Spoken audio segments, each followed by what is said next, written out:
Hello everyone, my name is Jen and welcome to the Book Refuge.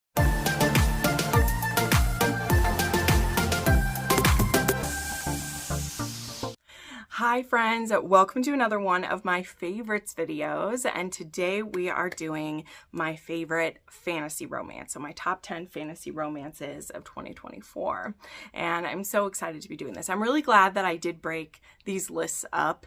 I was unsure if that would be a good idea, but so far everybody has really loved that and been really supportive of it.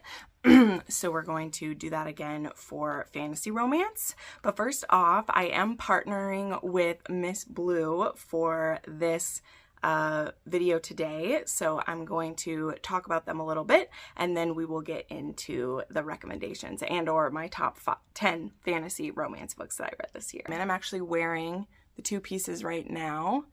I'm going to do a close-up of these, but there are these beautiful earrings that I received and this necklace, and I'm going to talk about them a little bit, as well as overlay a video of me like opening up these boxes and showing them to you, okay? So they reached out to me and wanted to send me a few jewelry pieces so that I could share them with you guys, and they're offering my viewers a 15% discount code to treat yourself, or maybe send a little hint link to someone who loves you. So these two pieces that I received are their minimalist bezel set 12 birthstone necklace. All the birthstones are available and you can choose either 14 karat gold or silver. For me, my birthday is March, so this is a little aquamarine stone in there. I just love how dainty this one looks. Honestly, when it's hard to tell dimensions when you're looking on the website, and it's just so dainty and perfect. I just love that. And then these earrings I absolutely went nuts over, like for real. These are the Seaside Serenity Defender aquamarine and sapphire earrings plated in yellow gold. And so you can see the little sapphires and diamonds around the edge, and then the aquamarine in the middle. And I just absolutely love these. Miss Blue is devoted to environmental sustainability. From elegant necklaces to timeless engagement rings, Miss Blue offers a range of eco-friendly and socially responsible options for those who want to make a positive impact on the world.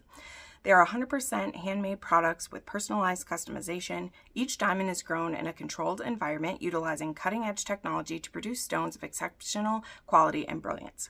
High-quality alternatives to natural diamonds, offering elegance and timelessness at an affordable price. So you can check out Miss Blue today, and when you do, make sure you use my code JM15 to make sure you get yourself a 15% off discount there. And then thank you to Miss Blue for partnering with me on this video. Now let's get to the recommendation. So I have to say that I didn't read quite as many fantasy romance as I thought I would, but I also really branched out and tried a lot of new to me authors this year. You know, I've shared that in a lot of the videos that I make. I know it gets a little bit repetitive when I do, but I partnered with quite a few different PR companies this year who had different new to me authors to try. One of my favorites is the Nerd Fam, as well as the Author Agency. Though the Nerd Fam, what's so cool about them is they focus directly on fantasy romance. And I just think that's so amazing. And some of their clients are as big as Carissa Broadbent, and some of them are as small as debut authors. They just really work on hyping up these authors. And so you'll hear me mention them probably quite a few times on this list, because that's how I got in contact with some of these authors, which was very exciting for me. There are also a few fanfics on this list. I tried, of course, not to make the entire list full of them, but I do have a few, because to me, specifically because I read Harry Potter fanfiction, usually Hermione, but I definitely fit in other ones in there. To me, those fit in the fantasy romance when I'm doing these. So there are going to be a couple of those sprinkled throughout, so you'll just have to be prepared for that. So these aren't in particular order from least to worst, and there is one that is left off of this list because it will be in my favorites of the year. So like with the other videos, I tried not to cross promote those because I want to be able to talk about as many as I can. And any of these that you would like to snag for yourself, I'll have a link down below for that. And then also links to the fanfics that we're going to get to. So let's go ahead and start this off. I, of course, had to start with a book that I was literally anticipating throughout the whole year. This book was actually supposed to come out in January, but Juliet decided that it really needed an overhaul, and so she didn't waste any time. She went ahead and did that, and that meant it had to get pushed to, when did this come? September, October? I think it came in September now. I don't remember, but either way, it really did have to get pushed. But I'm so glad that she did, especially because two of her beta readers are two of my dear friends. Jessin from Jessin Reads Romance is actually Juliet's niece, and of course she beta reads everything she writes, as well as Crystal from Crystal's Bookish Life. She also beta read this one, so I really was excited about it when I knew that. So I should hold it up finally. There was the Wraith King. I love this so much, and again, just by saying that I'm friends with Juliet, you should know the bias to this a little bit, right? I'm just putting it out there, but I am not afraid to, you know, I wouldn't have put it on my top 10 list if I didn't think it deserved to be there, just to be real with you. I just happen to get along with a lot of what she writes. I mean, that is why I became kind of friends with her to begin with, is I was following her and Justin's podcast, and I started like reaching out to them because I love things so much. So I definitely was a fan before I was a friend, but that just makes it so much better. But anyway, this is a kind of forced marriage, kind of a marriage alliance that gets pushed. And we have Una Heartstone, who's a princess of Issos, and she learns that the price the Wraith King demands to end the war is that she marry him and give him her body because he needs an heir. So this is also like a pregnancy deal type thing too. And then we have King Gaul, who is determined to fulfill his destiny and his god's prophecy. And when the seer points him to the princess as the key, he demands that, you know, she get on board with it. And when she finally yields, he realizes Una is much more to him than a priceless weapon. So I really loved the romance with this. I also loved just how like magical this was. I love a good prophecy, and I love their connection. I love this cover. It's so beautiful. And I just really loved these characters. Here's a piece of artwork that came with it. And they definitely are enemies to start as well, but there's this crazy connection they have. There's definitely some fated mate going on. And yeah, I love this so, so much. Hopefully there'll be an audiobook for this one available soon. I believe it's being made. But I'm so excited to see where Juliet is going to be going. Like with Firebird next year, I'm sure that will be on a favorites list. Like I actually have an arc of that one, but I'm kind of holding off to read it so that it can be, you know, probably in my favorites next year, but we'll see. But yeah, I love Juliet Cross. It's hard for a year to go by without one of her books on my favorites list. And again, some of that bias is because she's my friend, and so I see the best in her books, but it's also because I just really vibe with the kind of story she does. She does very possessive heroes, even if they may seem like cinnamon roll heroes. Like some of hers in the Stay a Spell series, they are still very possessive, hot men, and I love it.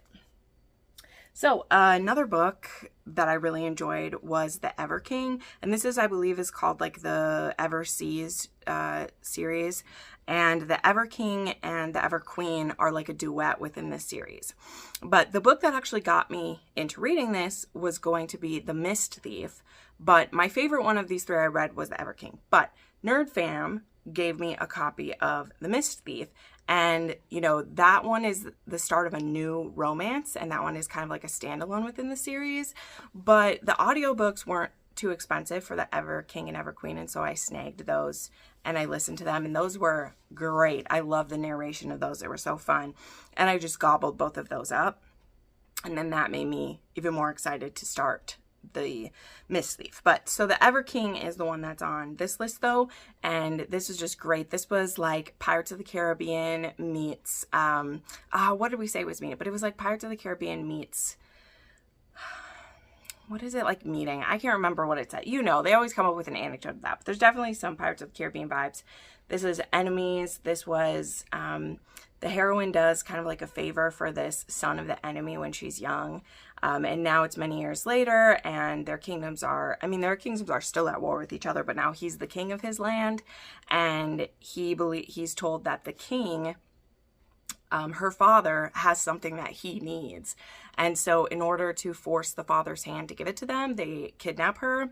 And when she realizes that this is the man that, you know, this man is the boy that she had helped out all those years ago, there's a lot of like conflicting feelings. She's like, did I bring this upon myself by letting this enemy kid go? And also, what was he let back to? Because he's from a very like violent, brutal home where he was from too. So it was very interesting. He kidnaps her, basically takes her through the Ever, which is like through the ocean, and it's very dangerous, and you like pop up somewhere else. That's why I said it kind of had like Pirates vibes to it. But this was thrilling. I had a great time with it. I still haven't read this series that comes before this one, which I believe does feature like this heroine's parents and when they get together. My sister actually read most of those ones. She really liked them.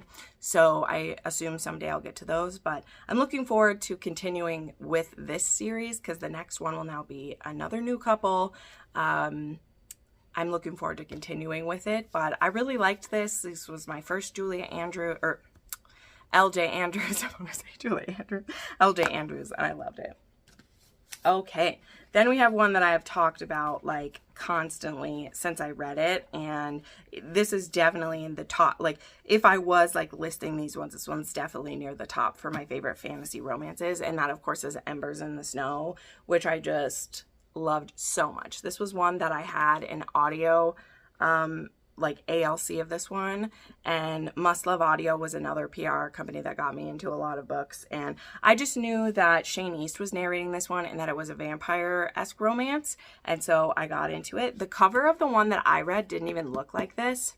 I wish it had. I would have jumped on it even quicker, but you know, people don't love it. I adore this type of, like, this is my shit. Like, this right here, love it. And, like, the hand grip, like, I'm just all about this. But anyway, this one was so good. This is another, like, marriage alliance type thing. And this is in a place where, like, vampires, there's not, like, a name for what they are. And so there's this prince, Corvin Duthris, who is, he's a vampire. And he's particularly attracted to the blood of females. And so he lives in his castle, in his land. He is a duke up there, and he's taking care of it. He's the son of the, is he an emperor? Yeah, he's the son of the emperor. And ever since he was, like, turned, he is afraid of hurting people. So he lives up in this castle with only men. Like, there's no women that he lives around because he's afraid of losing control and hurting a woman or whatever. Because, again, he's more attracted to the blood of a woman. Now, our heroine knows nothing about this. She just knows that she is supposed to marry this guy. And so her father, who doesn't care for her at all, packs her off to marry him. And when she's on the way there, her and her guard are attacked. And she happens to be locked in the carriage. They literally locked her in so that she couldn't, like, make a run for it. And so she gets attacked. And it is her, like, it's her brothers that show up and rescue her, kind of. Her brothers show up and rescue her.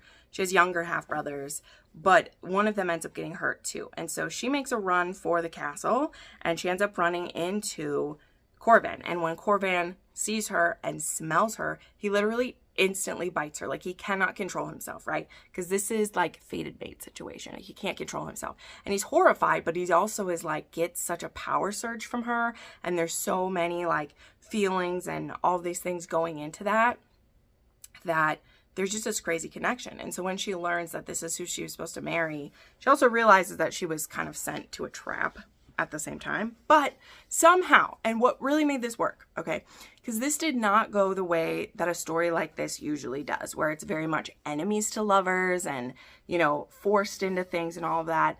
These are both inherently like good people who are trying to do what they're told, because Corvin doesn't want to marry anyone, but his father, the emperor, threatens to disown him, and he doesn't give two shits about that. But if he was disowned and his property was taken, all of the people who rely on him would lose everything. And so he's pushed into this marriage because of that. So Corvin helps her brother, brings them all to his castle, and they basically come up with a deal because she is willing to be fed on by him and still marry him if they can, like, work together. And I won't tell you everything they're, like, working together to do, but there's just something crazy about their connection. And again, instead of starting off as enemies, which very easily could have been the case, instead of starting off as enemies, they start off as, like, allies and friends. And then, I mean, there is this crazy sexual attraction right away and this attraction to her blood, but we very quickly start to realize that there's something special about the heroine as well, which I don't think I said her name. His name is Corvin. and her name is Finley. And another thing I really love, to wrap this up, this is a first-person dual point of view romance, and that is so rare within historical romance. Like, it just doesn't happen very often. I didn't mention it. The L.J. Andrews books do that too. Those are also first person, but that just doesn't happen a ton. I think there's just something about fantasy that people assume like third person, which is fine. I'm used to it when I read a fantasy, but it did make it very easy to get sucked into this one when we knew the inner thoughts of Corvan, like what was happening to him, why he was doing these things. And so, yeah, I just love this one. I think the audio is great. I had learned that this currently is a standalone, like they have an HA by the end of this, but Anna has said she will maybe write more books that are connected to this. There's a few other characters that we meet we're interested in, and she actually has an alien romance series that I really want to try in 2025. So, love that one. Okay, let's throw in one of the fanfics that I have here. So let's throw in A Second Look by River Rider. So this one is actually a Draco who is a single dad, has a really little son, and Hermione is actually like in town, like I think she's shopping with Harry or doing something with Harry, and she notices Draco with his baby son, and he is having a really tough go of it. The baby is teething and nothing magical is working, and so Hermione offers him help, and this is the first time they've spoken to each other in years, but you know, she's willing to help him because of the state that like baby Scorpius is in. And very quickly from this, they actually become friends, and she helps him with the baby a little bit. They, you know, start to like each other, and it really starts rolling into more between the two of them. And I just love this one. This was so sweet. This one was a like childhood enemies to strangers to friends to lovers type of thing. Like there's a lot of layers this goes through, and I just love this. This one isn't too long. It was just really a comforting story, and I mean, I loved Hermione. It is true that the three that are on this list are all Hermione's, but anyway, that's one that I loved. Okay, another one that I got from the Nerd Fam. Like I said, there's quite a few of those. Now, this was one that is actually like fanfic adjacent, which is funny. And so I was already aware of this one. I knew I was going to read this book no matter what, and I was waiting for the arc signups to happen. And it just so happened that this author went with the Nerd Fam to do her arcs. So it worked out perfect that I was already doing arcs for them. So I was sent a arc edition of Ruin by Gillian Eliza West. So Gillian Eliza West, I always bring this up. She wrote one of my favorite stories of 2024. She wrote In Silence and Submission, which I absolutely adored. It was in my top 10 reads last year.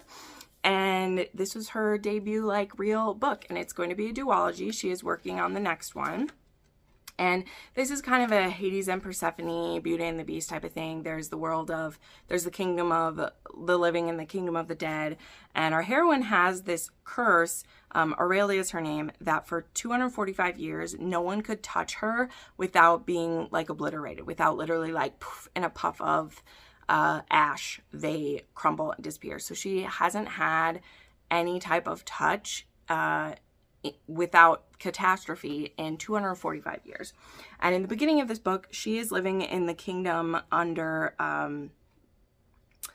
King Typhon. Sorry, I even have the picture. It is called Athera. So I got a little map here. It's called Athera. And she's living in that kingdom under the under the wardship kind of King Typhon. And there's King Renwyn, who rules the kingdom of Infernus, and that's the land of the dead. And so when Aurelia has to flee because her power is let loose, and yes, some people die, she makes a run for it. And when she makes a run for like the river, and on the other side, the river's other kingdom, King Renwick actually makes it so she can make it through, because you can't just like get through to the other side. There's a magical divider, not just the river. There's like a magical divider, and it's literally here, the Valorian River is what it's called, and he actually helps her get there. Now, she's only been told evil things about Renwick, and that like he's responsible for possibly like her mother's death and all these things, just lies she's been told. And Renwick, of course, she doesn't trust him right away, but slowly he starts to reveal some truths to her. And one of the craziest things, one of the things that makes her at least want to hear what he has to say, is that when she's scared, when she gets there, she tries to, well, she does, she touches Renwick. And her power or her curse doesn't do anything to him. And she is absolutely shook by that. Like, just, she is shook by that happening because it destroys everyone. And there's a really, like, great moment too. Like, she's able to touch him and he's like, your curse, it doesn't work on me because you can't kill what's already dead. So yeah, it was very fascinating. Again, definitely was some like Greek mythology going on. There's some Hades and Persephone stuff happening, including like the land that he sees over. It has like different like trials and things people have to make it through before they find peace. And she starts piecing together what the real story of her parents was and what Renwick knows about it, and you know what he is saying about King Typhon, and that maybe he's actually, there's some sketchy stuff going on, and why has he been holding her prisoner all these times. So yeah, this was fascinating. And it does have a cliffhanger because she has another one coming, but I think she put out such a strong debut. And again, I already knew she'd be very strong because I've read her works as fanfics that she's done, and she already told a very like tight story, right? You know, if you are someone who's read any fanfic, you know that some of them feel like a book. We try not to call fanfics books because people get a little bit sensitive about it. But some of them feel like a book and like the author knew what they were doing, and other ones are just, and there's no judgment for this. This is the fun of fanfic, is some of them are just, you know, like entries into a story that the author isn't sure where it's going. They're just they're writing it as they go, which, you know, would drive me crazy as if I was reading them as they come out. But, you know, you can kind of tell which ones the person like knew what they were doing and, or was trying for it. And her fics were always, you could always tell they were kind of like practice for what she was going to write. So yeah, she's definitely one to watch for sure. Okay, then there was another one that I got in collab with the Nerd Fam, and I really, really enjoyed this. I do want to continue this series in 2025.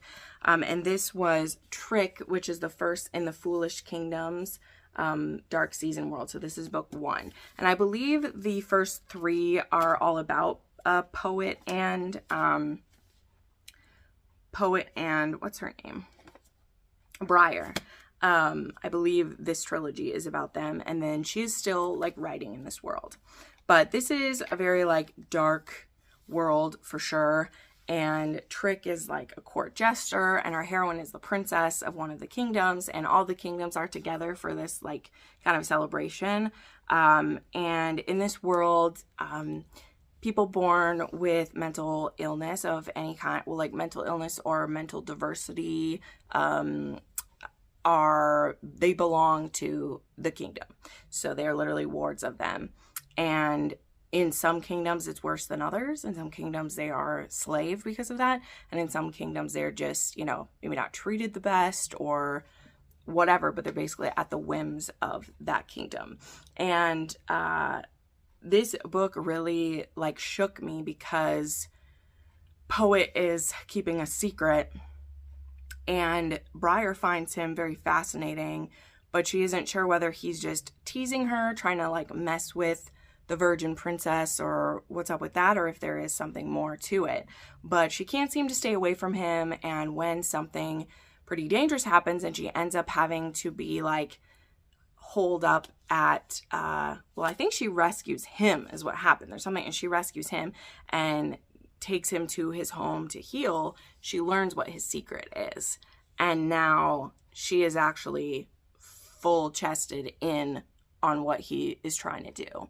And so this is them trying to navigate the courts and be able to see if they can really make some change. So there is a happy for now-ish at the end of this one. Like, it doesn't leave you with the awful cliffhanger, but it's very clear like things are not solved yet. But for the romance part of it, it's like a happy for now. Like, they're in a good place by the end of this one. So very interessante for sure. Okay, another fanfic to mention is actually Cherry Mint by Dirty Mudblood. So this is actually an Omegaverse Dramini, and it is probably my favorite one that I've read. Now, I've shared before, I'm not a huge fan of Omegaverse, really outside of fanfiction at all. Like, I've read quite a few at this point. Not a ton, but I've read quite a few, and I just usually don't love them. I don't know, I just don't quite jive with it. I really don't like when they are reverse harems. I don't really care for like ones that have mpreg in them. I really don't like that. And so I just don't always jive with it. I've read a few that are okay, but there was one that I read by Sinlin Yu at the end of last year that had Omegaverse, and I really liked it. So Sinlin Yu is the one who wrote Manacled. So I was like, you know what? I'll read it if it's by her. And I really like that one. So this one was one that was recommended if you liked that one. So this is Cherry Mint by Dirty Mudblood. And this one is kind of that typical thing, like Hermione didn't know that she was Omega, and then all of a sudden she starts, because I think it was like it was suppressed for a while, but now it's like out that she is, and her and Draco end up getting paired together for this. And then it's that thing is like, am I really in love with you, or is it just because our bodies are, you know, biologically meant to be together and we were enemies and now what are we? So, but I just really like this one. I mean, it was very sexy, but it also was very tender at times as well. It was very good. I really enjoyed it. Okay, there was Castles of Never and Nightmare by Lana Perchek. I don't know how to say her name, whatever. But this was the first in a trilogy of hers of the Fae Devils, which is a spinoff from the Fae Guardian series, okay? And so this is about, if you've read any of the Fae Guardians, you have probably heard of the Slua, who are these 6 beings in one, who like they share a mind, and they're always talking about looking for their queen. I'm trying to find the map of it. But they are a type of the Guardians. And if you make it all the way through the Fae Guardian series. Now, I hadn't read the last one yet before I started this. Oh, do you not have the freaking map in this one? I don't think they do. That's a bummer. It's not in this one, but look at the underneath of this is gorgeous, by the way. But anyway, this one is about the daughter of Clark, and I can't remember his name, but her name is Willow, and she's the daughter of the couple from Longing of Lone Wolves, which is the first book, and she's now grown up, and the Slua has said that she is their mate. She's their queen, basically. And so this one is an RH, but it's very interesting because at the beginning of this, there's been a curse that was put on the Slua by the last... by the queen that they had beforehand. So it's time for them to have a new queen, and like Willow is supposed to be the queen. I am butchering explaining this, okay? This world is so hard to explain, but I'll tell you the part I like, because what's happened is they've been cursed, and only one of the Slua remembers who they are and remembers that Willow is their queen. And so the rest of them, they like gave up their ability to remember anything from this curse so that one of them could know everything. So instead of them all having bits and pieces of it, one of them knows everything. And this one, it's like his job to keep things on track. But meanwhile, his brothers, his companions, like they don't understand what he's trying to do. Sorry, I'm showing you pictures of them. And they don't understand why this like woman is so important to them or anything. And she doesn't quite believe him that she's their mate. They actually betray her at the end of the previous series. And so there's just a lot of distrust going on. And now she's thrust into this other world, away from her family, where she's kind of at the mercy of this like competition she's a part of. Does this make any sense to you? Probably not. I'm sure it doesn't. But I was sucked into this story. So the second book in the trilogy is also out already. I don't have that one yet. I can't remember what that one's called off the top of my head, but I did read that one. I didn't quite like that one as much as this one, but to be honest, like Trials of Dusk and Dreams, that's what that one is. But part of it is just the phase that's happening in that one is like you get a tease at just enough of what's like supposed to happen, but not fully get it. But one of the reasons why this works for me as a RH is that they're all like one, like they share a hive mind, as well as, you know, being, you know, it's not like all for one and one for all. So if one of them's in love with someone, they all have to be in love with someone. So it doesn't like bother me as much as it would if there's like 6 different fae and they're not in love with each other as well as her. It's like they're 6 in 1. So there's no like choice about it. So I'm going to stop talking about this one because I'm sure I made no effing sense at all. But I found this fascinating, and I can't wait till the 3rd one comes out and we can see the conclusion of it. But definitely read the Longing of No Lone Wolf series if you haven't, because that series is fantastic. The audiobooks are amazeballs. You should definitely check those out. I believe some of them are on AnyPlay, which is a great place to get some. Okay, just a couple left here. We have The Witch Queen of Halloween by Kresley Cole. So this is kind of telling you partly how I read a good amount of fantasy romance this year, and they were not all worthy of being in the top 10. Let me just say that. Part of that was because I tried a lot of new authors. I tried to push myself. I tried a lot of debut fantasy authors as well. And so there was a lot of actually like 3 and 3.5 fantasy romances I read. So The Witch Queen of Halloween was one of those that was like a 3.5 rounded up to a 4. But it also was another entry from Kresley Cole. And even Kresley Cole's mediocre writing is still better than like a lot of other people's, you know, the woman's been doing this a long time. And it was kind of cool to see the romance of who was in this one. You know, this one came out, it wasn't super close. When was this? Was it April that it came out? I don't know. It was a while back. But it was really great to get to be back in that world. And now like we have another book from her coming in March. Really looking forward to that. Kresley Cole just writes such great stories. So though this one was kind of what we call like a bottle episode, it was a novella length, it does include a very haunted night in a possessed house and the love story of some pretty crazy characters in there. So that one made the list just for the fact of like, there was a lot that were like 3, 3.5, and I mean, hers was better than some of those. So the last one I'll mention is rounding it out with another fanfic, and this is one that I read during the fan fiction readathon, which I held at the beginning of November. And this was one that has been on my like, you know, bucket list of fics, aka like my TBR fics, basically since I started reading them. My friend Mel had actually sent me her first attempt at binding this one. So it was really cool to get to read this one. So this was Love in the Time of the Zombie Apocalypse. And this book is intense. This book is good. This book is long. The bound version of these pages is about, what did this one get to? Like 730, I think. Or no, 806 is the bound version of this. In Kindle pages, it was like 1,200 or something. It was long. But yeah, this takes place in the zombie apocalypse, as you could tell. And Draco Malfoy, in the beginning of this story, he is in Azkaban, and Hermione and Harry are actually going to bust him out because they know that he was a part of, in some way, the creation of this zombie virus that is taking over the world. Both, it has hit everyone alike, both magical and muggle. And so the magic community has forcibly been outed because we all need to band together to stop this. It isn't just one. And it was actually Lord Voldemort who wanted this to come about. And Draco was actually tasked with, like, one guy was making the disease and one was making the cure.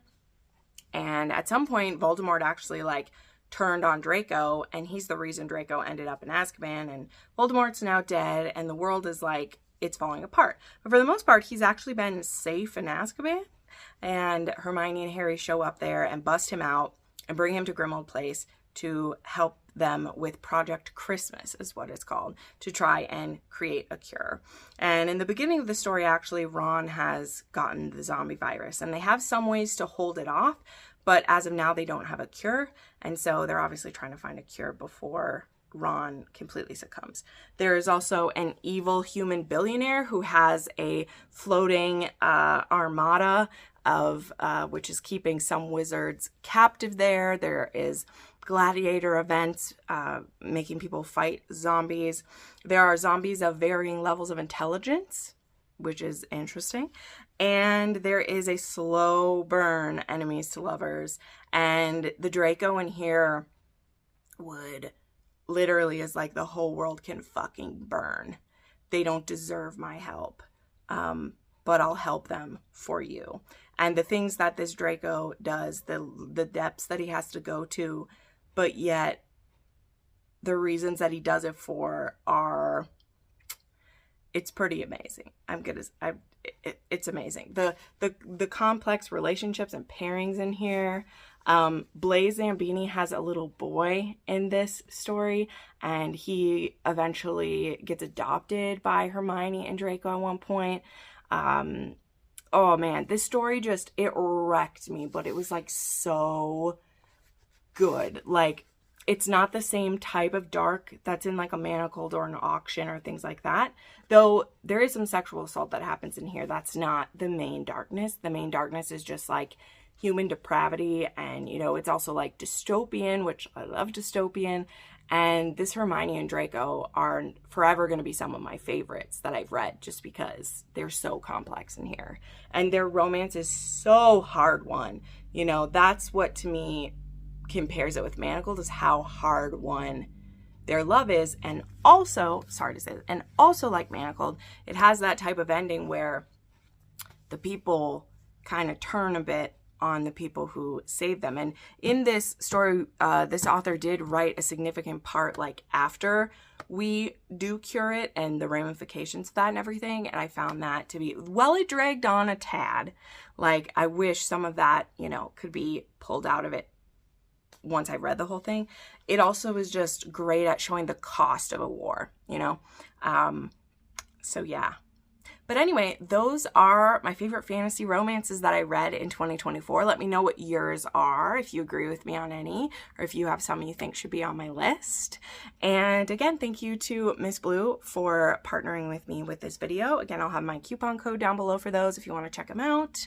And yeah, I hope you have a wonderful week. I know the holidays coming up soon. I will have videos, if all goes well, before and after Christmas for you. So yeah, we'll see you next time. Bye.